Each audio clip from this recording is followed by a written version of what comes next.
Predstavniki Vseslovenskega združenja malih delničarjev se danes udeležujejo skupščin 3 družb. Prva je bila na vrsti skupščina Mercator d.d. Delničarji družbe so na današnji skupščini soglasno potrdili predlagane sklepe.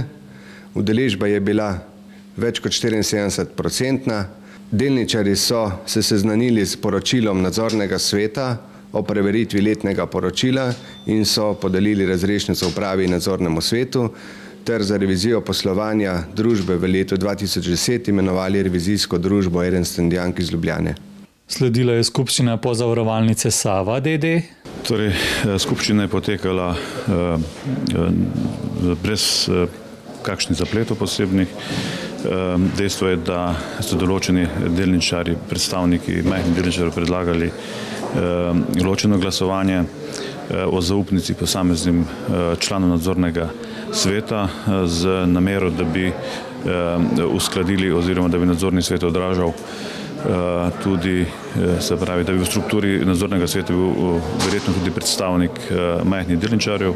Po odstopu v marcu predsednika in člana nadzornega sveta in pa nastopu novega mandata, izvolitvi kar 4 novih članov od 5 preostalih v nadzornem svetu v lanskem juliju, je seveda več kot smiselno, da bi se izkoristilo možnost, ki jo z novelo Zakona o gospodarskih družbah omogoča, torej poimensko glasovanje o podelitvi razrešnice.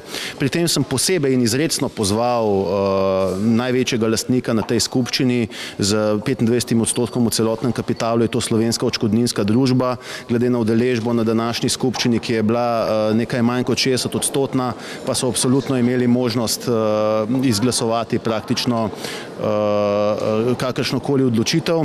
Z izrecnim pozivom, da glede na številne deklaracije in izjave strani predstavnikov Slovenske odškodninske družbe, da je na prvem mestu ali ena od prioritet ravno transparentnost, tudi ko gre za vprašanje upravljanja družb in uveljavljanja odgovornosti iz naslova organov upravljanja in nadzora družb, se nam je zdelo več kot smiselno in pravzaprav samoumevno, da bo tudi ta na tokratni skupščini največji, najpomembnejši delničar, torej paradržavni sklad Slovenska odškodninska družba, in predstavnik podprl takšen predlog, kot je bil podan strani Vseslovenskega združenja malih delničarjev. No, prišlo je do odmora in do posvetovanja predstavnika in kakor kaže rezultat glasovanja, žal navkljub številnim deklaracijam v konkretnem dejanskem ravnanju podpore takšnemu transparentnemu ugotavljanju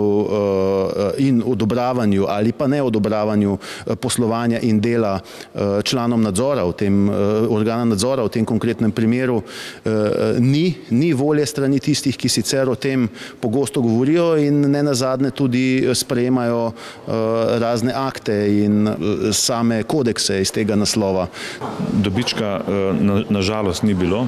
Problem je v tem, da je globalna finančna kriza se je nadaljevala v letu, tudi v lanskem letu, da je ta kriza dosegla tudi nekatere trge v bivši Jugoslaviji, ker smo prisotni. Problem je, da se je potrebno prilagajati evropskim standardom in bistveno je to, da to krizo, ne moram reči preživimo, ker preživeli jo bomo, vendar da trezno upravljamo družbo. Zaradi tega, da tudi izkoristimo krizo zato, da spostavimo neke boljše strukture, da še enkrat prevrednotimo naše cilje in da gremo naprej z namenom, da bomo boljši. Po skupščinah Mercator in Pozavarovalnice Save pa so se predstavniki malih delničarjev odpravili na skupščino Nove Ljubljanske banke, kjer podobno kot v večini ostalih državnih podjetij letos ne bodo delili dividend. Prav tako pa za nadomestnega člana nadzornega sveta veliki delničarji predlagajo svojega kandidata in najverjetneje niso pripravljeni podpreti kandidata malih delničarjev.